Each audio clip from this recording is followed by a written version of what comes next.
Hello everyone, it's me, General Secretary of the KGB, or just KGB, and I am here for episode 2 of Wacky Warfare, the show where we talk about all manners of weird and wacky events of warfare in history. I'm your host, KGB, and as you can see, things have changed since episode 1. We got a budget increase by he who controls the budget by about a grand total of $5. So that is a plus. Today we're going to be doing something a little bit different. You see, originally I planned to talk about Germany in World War II. However, as a bit of a oversaturated source, there's too much things going on, too many people talking about it. So I need to talk about something else, something a bit more different, something more fun, more interesting, more any of that. So I went ahead and thought to myself, what is a thing that I can talk about that I know a good bit about, that nobody really talks about or covers, that will be interesting to an audience in all that, hey, I know! So we're going to be talking about Soviet prototype everything. From planes, camouflages, guns, the whole 9 yards, everything that you can imagine we're going to be talking about in this little video, and it is going to be of my favorite different things. So, first, we need to go ahead and ask ourselves, so what exactly do I mean when I'm talking about Soviet experimental things? Well, ladies and gentlemen, the Soviet Union, in all of its weapons manufacturing, worked in a very interesting way. They would have a bunch of design bureaus have specifications laid out by the government. These would be handed out to multiple different design bureaus, and then those design bureaus would come up with designs with their own criterion and things and all that on their own independently, and then would put these into these like Hunger Games style trials. And via like a March Madness kind of deal, they would go ahead and be selected. This was on everything from small arms, tanks, aircraft, ships, you name it, it was done. Except in terms of ships, it wasn't done the same for obvious reasons. So, we need to talk about a lot of stuff, and I think the best place to start is small arms, because small arms are probably the simplest place and also one of the funnest places to discuss fire stuff. And no, I'm not going to be talking about the entry-level stuff. Enjoyers of the AN-94 and AEK-971, I love you, but we will not be talking about those guns in this part, because they actually got adopted. Instead, we're going to be talking about what didn't get adopted. Oh yeah, we're going places, boys. So, buckle up, chucklefucks, we got stuff to talk about. So, ladies and gentlemen, to start this great episode, we are going to start with the AS-44 assault rifle. This thing was designed by Chudayev, the same maker of the PPS-43, PPS-42. You know, those really, really simplified PPSH-41s that, you know, you see all over in pictures. Yeah, he's the designer of that thing. Absolute genius. Genius on how he simplified all that. Chudayev went ahead and designed this thing using data collected from a ton of different sources. The MP44/STG-44, the Ribirol-S RSC 1918, the French self-loading gun from World War I, and basically whatever he can get his grubby little hands on to make this gun. This is supposed to be a competitor to the AK-47, or what will become the AK-47. It's chambered in 7.62x41, a round that is... We'll get back to that round, because I want to point out something interesting that discussion usually doesn't disclose when talking about this rifle. It weighs 11 pounds. There is points on it for a bipod mount, because it is that heavy. You can use this thing as a squad assault rifle, a squad assault weapon, because technically, because it is not an assault rifle, it is a battle rifle. It is more akin to be used as a BAR than an actual assault rifle. It is a very interesting weapon. A Soviet battle rifle is a very, very cool idea. But it would never go ahead and see service, as Sudayev died and the project kind of died with him. But the mechanical nerdiness of this gun is where the similarities come in. You see, it uses a tilting bolt mechanism, similar and almost the same to the SKS and PTRS-41. There's a reason why this is important. What gun out there is an alternative to the AK-47 that uses a tilting bolt mechanism in a sort of similar way to the AS-44? Oh yeah, ladies and gentlemen, this gun is the progenitor to the VZ-58. And furthermore, the 7.62x41 round was used in its long rifle cousin, the VZ-52. Which, I don't think either of these guns get enough love as is, because honestly, I love these guns. They are awesome guns. The Czechs get way underrepresented in basically any circles discussing military history. But enough about that. The reason why these guns share such things is probably because way back when, Sudayev went ahead and took inspiration from a Czech gun, the VZ-26, I think? Or ZB-26, something like that. Czech gun names are weird, I don't remember them all. Do you think I scripted any of these? Anyway. So we've done enough discussion on the AS-44, let's move on to stuff a bit more modern for all of you people that like the modern stuff. Let's talk about something truly horrific. So, ladies and gentlemen, let me ask you this. What is better than one barrel on a gun? If you said 2 barrels, you are correct. Ladies and gentlemen, boys and girls, this is the Nidokov LMG, a 2-barreled light machine gun designed by Mr. Nidokov himself. It doesn't have a designation that we can run off of, which tells you just how far it got in terms of production. It can use 30 round, 45 round, and 100 round detachable magazines. It's chambered in 5.45 and is meant to be a replacement for the RPK-74. This thing can fire at an absurd 3,000 rounds a minute because it basically works like an AN-94. One barrel fires, and that barrel, pulling back, chambers another round into the other barrel, that one fires, and it keeps this up over and over and over again, kind of doing that as it fires. That's how it gets that absurd fire rate, and you get to the point where you're emptying 100 round box magazines at like that. So it's not a very good design, and you can see why it went ahead and didn't get adopted. But I hear you saying, what's better than 2 barrels? That's right, 3 barrels, baby, the TKB-059.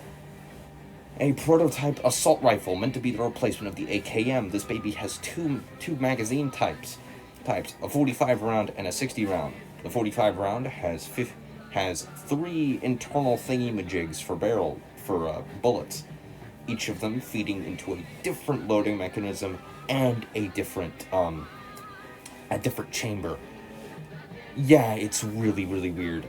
So there's 15 in each stack on the 45 and 20 in each stack on the 60. However, it's chambered in 7.62x39, and the big problem is that all of the barrels fire at once.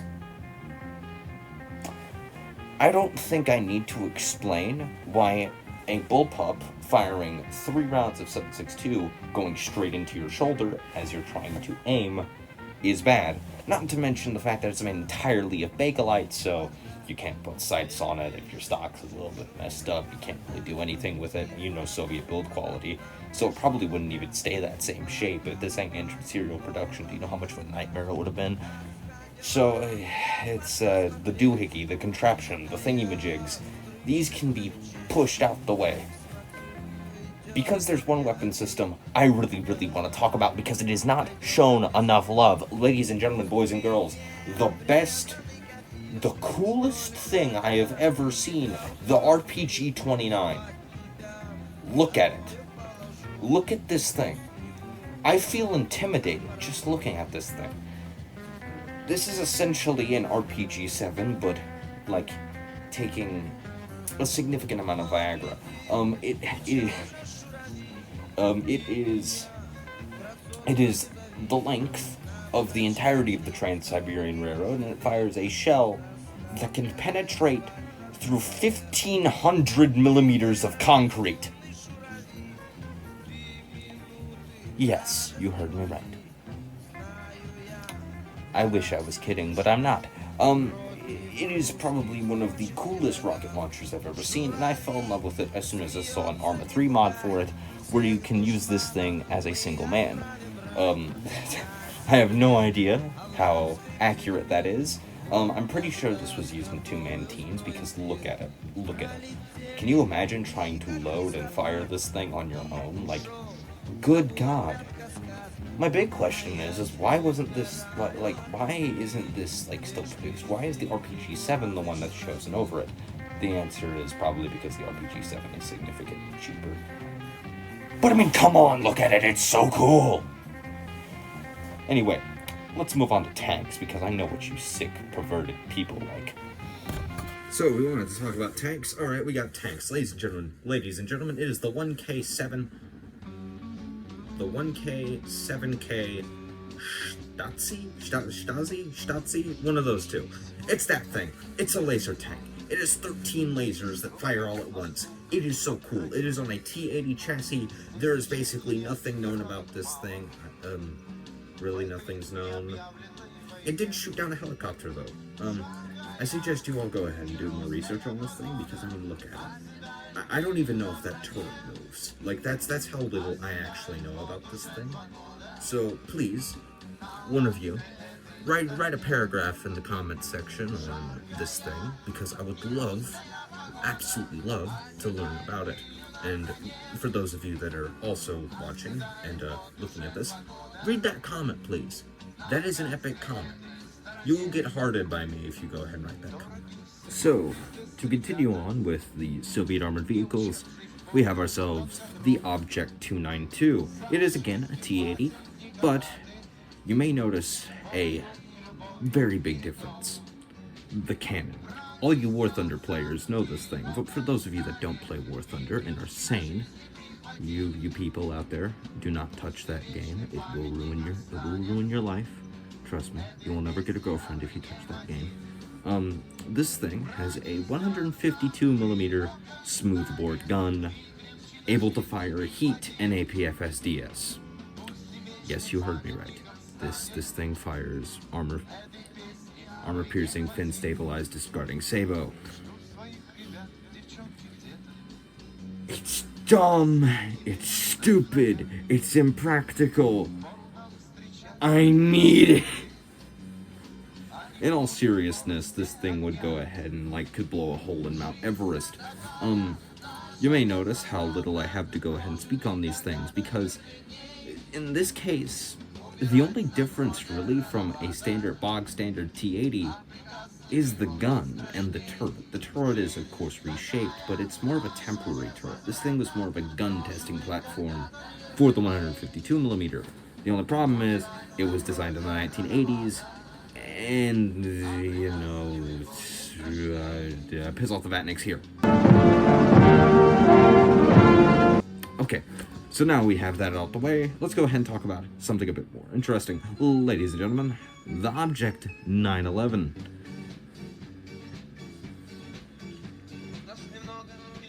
I know the joke all of you are going to think I'm gonna make. I just want you to know that I'm a lot more mature than that. We're not going to be making that kind of joke here. Anyway, the Saudi Arabian Special is essentially a BMP-1 with tires.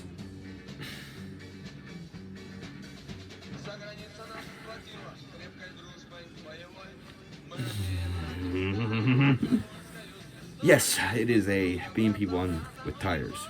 The tires drop out the bottom, you see, so that way it can drive on roads faster, because why just have tracks when you can make it run on tires?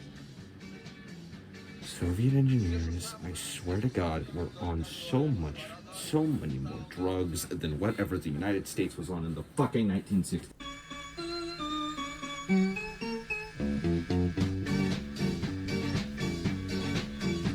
На стеноге и немало, на 16 человек. Сематожиров спецназова настроена и навек. Има те, что только дело раскипрыл старого иду. Если хочешь чист сварить, ты не лови. Если хочешь чист сварить, ты не лови.